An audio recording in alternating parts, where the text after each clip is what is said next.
Mysterious Ancient Mariners. Part 1. Egypt Takes to the Sea.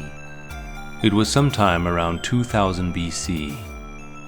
A grand Egyptian merchant vessel, as long as 200 feet and crewed by 120 men, set sail from the shores of Egypt and ventured into the unpredictable waters of the Red Sea. The ship's hull, painted in bright blue and ochre hues, cut through the waves as it headed southward, its deck laden with hopes of rich cargo. On board, the air was filled with the briny tang of the sea and the clatter of sailors moving between ropes and oars. Their mission was clear: to reach the royal mines of Sinai Peninsula and return with a precious cargo of copper ore, Egypt's lifeblood in trade and war. At first, the journey seemed blessed. The sails billowed with a steady wind, the sun warm on the backs of the crew as they rowed in rhythm to the chant of their oar-master. The captain, standing at the helm, gazed at the glittering horizon, confident that the gods favored the voyage. But the Red Sea was never a place to trust for long. Without warning, the wind shifted, growing violent and cold. The once placid sky darkened as storm clouds surged across the horizon, transforming the tranquil waters into a churning cauldron. The ship's massive linen sail whipped and cracked in the growing tempest, straining against the double mast. "Lower the sail and brace yourselves!" The captain's voice roared above the howl of the wind, but the ship was already at the mercy of nature's fury. The waves rose higher, crashing into the sides of the vessel, which groaned under the pressure. The crew scrambled, their feet slipping on the rain-slicked deck as they tried to steady the ship. But the storm was relentless. The vessel heaved and plunged, tossed by waves as tall as the masts themselves.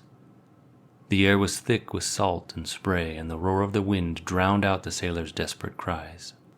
In the chaos, the ship began to break apart, the planks of the hull splintering under the strain.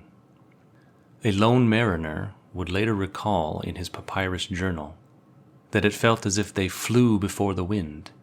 The ship went down, and in all of it only I survived, his words carrying the weight of disbelief. He would not describe how he clung to the wreckage, battered by the storm, or how long he was at the mercy of the sea. He only recounted the moment of his salvation, when at last, he writes, I was cast upon an island. The survivor stumbled ashore, his skin scorched by the relentless Egyptian sun, his limbs weak from the ordeal.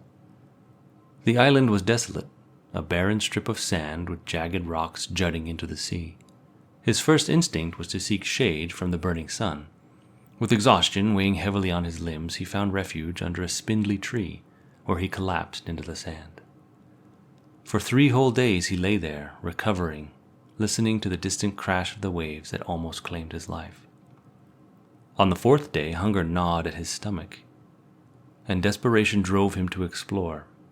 He wandered the shoreline and the sparse interior of the island, his feet sinking into the hot sand. To his relief, he discovered small groves of fig trees, their fruit heavy and ripe. Vines hung low with clusters of grapes, and the air was rich with the earthy scent of leeks and cucumbers. He even managed to catch some fish and birds, snaring them with traps made from the few resources that were available to him. Gratefully, the mariner kindled a small fire with the dry wood he found scattered along the beach. The smoke curled into the air, a thin column rising towards the heavens as he offered the first fish he caught as a burnt offering to the gods. The flames crackled and he murmured prayers to the spirits that had spared him. But what happened next was beyond anything he could have expected, and anything that is to be believed. In his journal, this sailor speaks of a monstrous creature, 45 feet long, that emerged from the sea. Its massive, serpentine form slithered onto the shore, water streaming off its glistening scales. The sailor, frozen with fear, braced himself for what seemed an inevitable death. Yet the beast did not devour him. Instead, it spoke. With a voice that resonated like the rumble of a distant thunder, the creature addressed the sailor in his own tongue. It led him to its den, a dark cave carved into the rocks of the island. There the mariner sat in stunned silence as the creature shared a prophecy. he would be rescued. A ship, the beast told him, would come for him in 4 months. Though the sailor could hardly believe his ears, the words of the creature proved true. 4 months later, a ship appeared on the horizon, its sails catching the wind as it approached the shore. The crew, spotting the mariner from afar, made for the island, and soon he was on board, returning home to tell his tale. His story, etched onto fragile papyrus, would become the world's oldest recorded account of a shipwreck, a mixture of survival and perhaps the wild imaginings of a man who had stared death in the face. It is no surprise that this tale comes from an Egyptian merchant sailor, a man who had ventured into the Red Sea where Egypt's first documented mariners had begun their explorations centuries earlier. Though the earliest sailors may have taken to the water in simple reed rafts or dugout canoes, the Egyptians quickly mastered the art of shipbuilding. Carved into the rocks of southern Egypt are hundreds of crude sketches of ships, some dating as far back as 3000 BC. These drawings show vessels with simple sails, the first evidence of humanity harnessing the wind to journey across open water.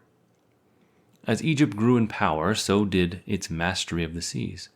In Mesopotamia, clay models of boats have been uncovered dating back to 3500 BC.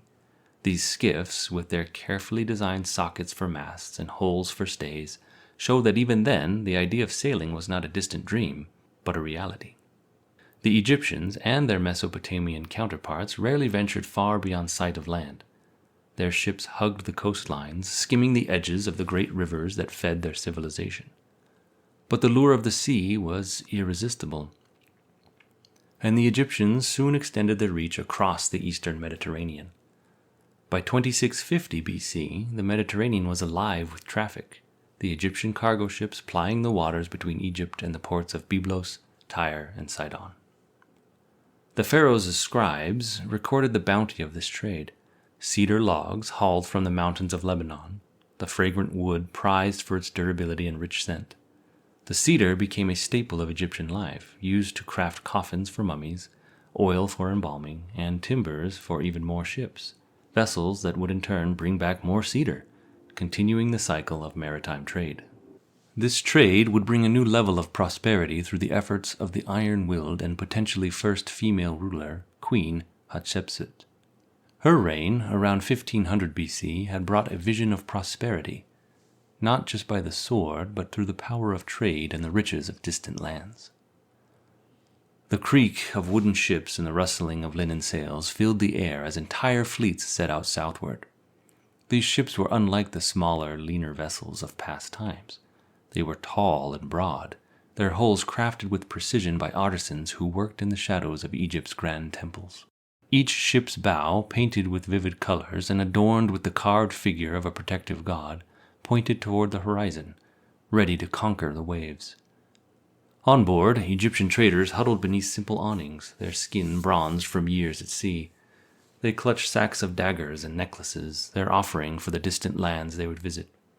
The sailors, lean and strong from months of rowing, sang rhythmic work songs as they prepared to navigate the treacherous and unpredictable waters of the Red Sea. Below deck, stored away in the bowels of the ship, were the finer Egyptian goods: glinting hatchets, gold-flecked necklaces, and colorful beads that would soon be traded for treasures unimaginable. Their destinations were unknown to most. The southern lands, shrouded in mystery, their riches only whispered of in market squares. But Queen Hatshepsut knew what awaited her fleets. Ivory, smooth and shining, would arrive by the crate. Gold dust, hidden in heavy sacks, would glimmer in the sunlight. Exotic woods, dark as night, would be hauled aboard, their rich scent indelibly marked on the memories of the craftsmen who would work them. For some of the mariners, however, their most delicate cargo was not material, but living myrrh trees. Some captains returned with entire trees, their roots carefully bagged in moist soil to survive the journey back to Egypt. These trees, sacred and rare, held a secret within their bark. Their resin, once harvested and burned, would fill the temples of Thebes with an aromatic smoke, spiraling toward the heavens as an offering to the gods. The very idea of returning with a living tree was a marvel to the people of Egypt, whose lives were rooted in the eternal cycle of the Nile, not the unpredictable sea. Other traders expanded the thought of bringing live goods back to Egypt. These traders, daring and curious, captured exotic animals during their expeditions. Cattle with long, curved horns, monkeys that chattered endlessly in their cages, and apes whose wide eyes scanned the unfamiliar surroundings. Once, a royal scribe even recorded the capture of a southern panther, alive, snarling and ferocious, delivered as tribute to Her Majesty herself. The panther, with its sleek spotted coat and razor-sharp claws, was a symbol of the wild lands beyond Egypt's borders. Yet it was the human cargo that remained the most mysterious. In the silent margins of the scribe's notes there are whispers of people, inhabitants of the Red Sea's far reaches, brought aboard. Were they free traders, or ambassadors, or were they taken as slaves? The records do not say, leaving only speculation about their fate as they were brought back to the bustling ports of Egypt. The Red Sea, once feared and avoided, became a highway of wealth. Wealthy Egyptians, their robes dyed in vibrant colors and adorned with gold and silver, reveled in the luxurious goods that streamed into their homes from across the seas. The cattle from the rugged mountains of Asia Minor grazed on the banks of the Nile, their foreign lineage adding prestige to the pharaoh's herds. Syrian timber, heavy and fragrant, was hauled through the streets of Memphis, where it was used to build grand homes for the elite. Inside, the ivory of African elephants gleamed, carved into elegant statues and furniture. Incense from Arabia filled the air with a sweet, exotic fragrance, a reminder of far-off lands, while the kitchens of Egypt's nobility were stocked with fruits and delicacies from Cyprus. Figs, pomegranates, and honey served on plates of Cypriot copper, which shone like mirrors in the firelight. In the great city of Memphis, the very heart of the trade empire, the ports pulsed with life. The riverbank was crowded with ships, their tall masts rising like reeds against the skyline. The vessels, some as long as 80 feet, their sides painted with hieroglyphs and adorned with bright-colored pennants, had no wharves to moor against. Instead, they grounded themselves on the sandy bank of the Nile, where swarms of barefoot sailors leaped ashore, shouting to one another as they unloaded their cargoes. Merchants bartered and argued, their voices rising above the din of the busy docks, while customs officials, dressed in their white linen kilts, strode through the chaos, ensuring that the pharaoh's tariffs were paid. Even in the height of their prosperity, the Egyptians remained cautious sailors. While their ships traveled the Red Sea and the southeastern Mediterranean, they rarely ventured beyond those familiar waters. The great ocean beyond was the realm of unknown terrors, storms, sea monsters, and lands and peoples unknown by the Egyptians. But even within their own comfortable trade routes, the Egyptians did meet with other peoples, and political intrigue and competition ensued. And as such, the potential for war grew ever stronger.